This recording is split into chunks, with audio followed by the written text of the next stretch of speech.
But as we said from day one, the health, safety, and welfare of our student athletes will always be the number one priority. We wanted to make sure that we had a safe path forward. Given where we're located, Texas, Arkansas, Louisiana, Mississippi, Alabama, the pandemic is, out of control here. We did not see a safe path forward. Even with testing, we did not see a safe path forward. So those were the critical decisions that allowed us to say, hey, it's probably time to put a pause in this and potentially look at the spring semester to be able to play these types of sporting events. Now, you mentioned the spring semester. Unlike other conferences that have come to this decision at this point, the SWAC has rolled out a plan that it hopes to implement that would allow for your student athletes to compete, as you mentioned, in the spring semester. For football, it would be a chance for a 7-game schedule, 6 conference games, and the chance for 1 non-conference game. What did you all take into account to come to such a detailed plan? Well, one, we wanted to take in consideration the calendar, as well as the human and capital resources that it would take to pull off such a plan. So having a conference-only schedule, we tried to overlay the fall football schedule into the already existing calendar for spring football. As you know, once fall football is done and you have spring football, you have 15 days, but you'll stretch that out over a course of about 2 months, where you'll have these scrimmages every Saturday. So that was the original concept of saying, hey, we might have to stretch it a little bit before in the beginning and stretch it out a little bit at the end, but we're kind of accustomed to doing this. So let's shrink the season. Let's make sure that we have a minimum amount of games. We also made sure that we had some bye weeks in there. So for example, for basketball tournament, nobody will play. So all of our human resources will be able to ascend on the basketball tournament. We also left room in there for our ability to have our Cricket Wireless Championship game. And if in fact we can get with the MEAC and ESPN and Disney, and if there's an opportunity, then we could still potentially play the Celebration Bowl. Now, I have not had an opportunity to talk to Commissioner Thomas about this concept, but in our planning and in our deliberations, we wanted to make sure that we had left room and capacity to be able to do all of these things. So, it's taken a fair amount of planning. We are disheartened that we cannot play in the fall, but we're also equally optimistic that giving our student athletes an opportunity to play in the spring gives them some solace in not being able to play in the fall. Now, you mentioned MEAC Commissioner Dr. Dennis Thomas, and that you haven't had a chance to speak with him as of yet. Do you have a lean one way or the other? Because for those that have not been able to experience it, the Celebration Bowl is exactly that. It's a celebration, the 2 Division I HBCU conference champions getting together, the fans from both conferences and the schools participating, getting together. It's an incredible event that normally occurs in early December, early to mid-December. In this case, it's an opportunity for it to happen in the spring in Atlanta. We know what that type of atmosphere is like. So do you have a lean one way or the other? Is this something that we can sort of grasp as just a glimmer of hope that it can happen? Well, I don't necessarily want to raise hope, but the MEAC made their decision last week, and they had to make a decision that was right for the MEAC, separate and autonomous from the Southwestern Athletic Conference. We had to do the same thing. There are factors that they're dealing with within their membership, and the factors that we were dealing with our membership. There are different factors, although we're tied in via Celebration Bowl. So we've been hard at work ever since last week trying to get this plan created and solidified. I have not had an opportunity to speak to Dr. Thomas. Hopefully I will by the end of the day, no later than tomorrow. But again, our plan may not necessarily match up with what their plan is. And that was the reason why we wanted to have some flexibility, but at the same time, we had to do what was best for the Southwestern Athletic Conference. We are the only conference that has a championship, only FCS conference that have a championship game at the end.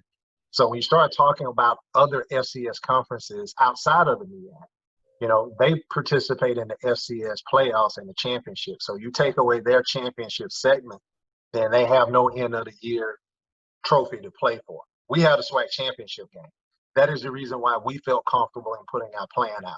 If we can institutionalize the Celebration Bowl as a part of that plan, we're extremely happy. But if we can't, we still have our championship game.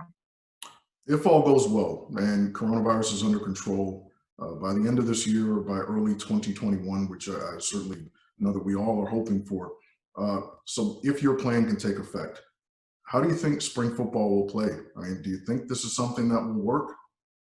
Yeah, I actually do. I don't know if it would be a quote unquote long-term workable plan, but you're talking the last football we were able to see from a Southwestern Athletic Conference school was December of 2019.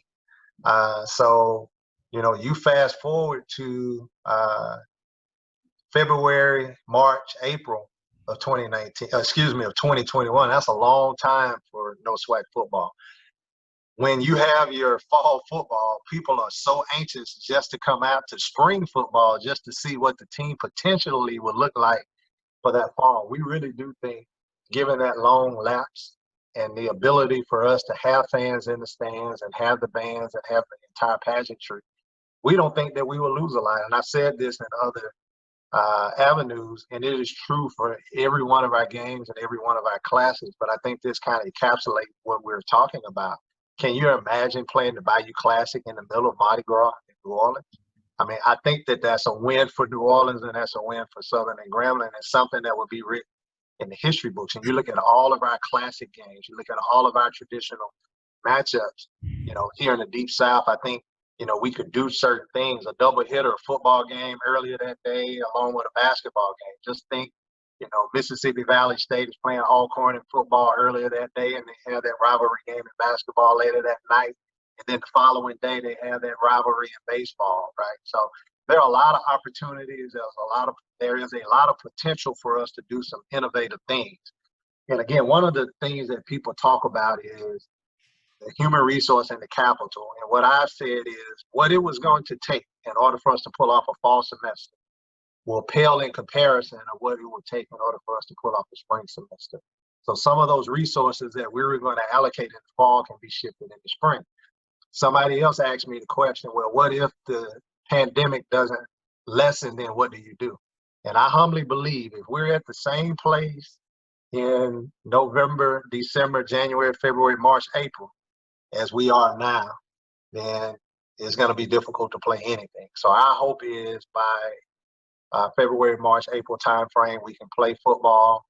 You know, we would have either had a vaccine, the numbers would have gone down. If they haven't gone down, then this plan is shot along with every other plan that we have to play any other sport. So for us, we see that this is the best path forward.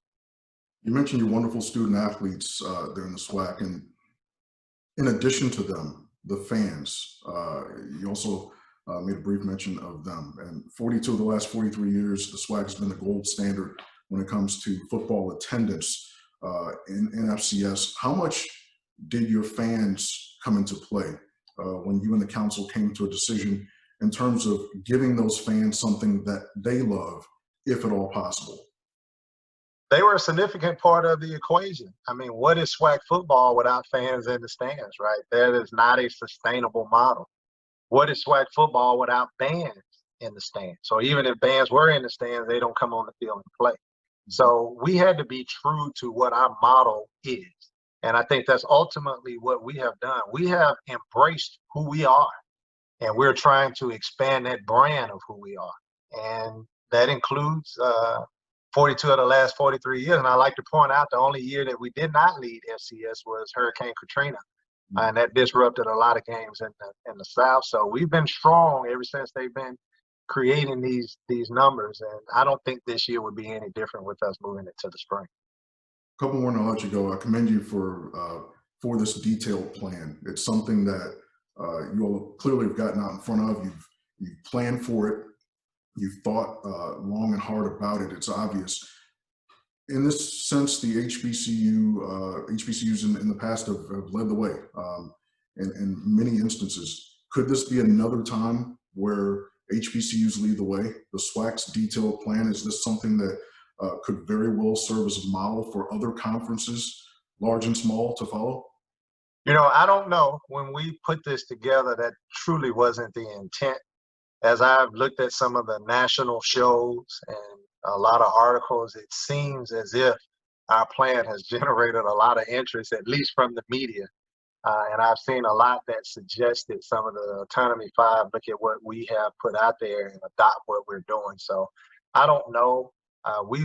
We have always said that we are one of, if not the best, college conference in America, regardless of subdivision. And I think you lead by example, and that's ultimately what we're trying to do. It doesn't mean that we have the most money or the biggest television contracts, but we're going to put our student athletes first. We're going to put on a great product, and we're going to do what's right, and we're going to make bold decisions. And given that criteria, then that ultimately puts us in the forefront. So we'll see. You can invite me back maybe 2 or 3 weeks from now, and we'll see whether or not people follow us. But I'm just honored and humbled that people look at the plan and suggested that this might be a path forward for everyone. That's a deal, sir.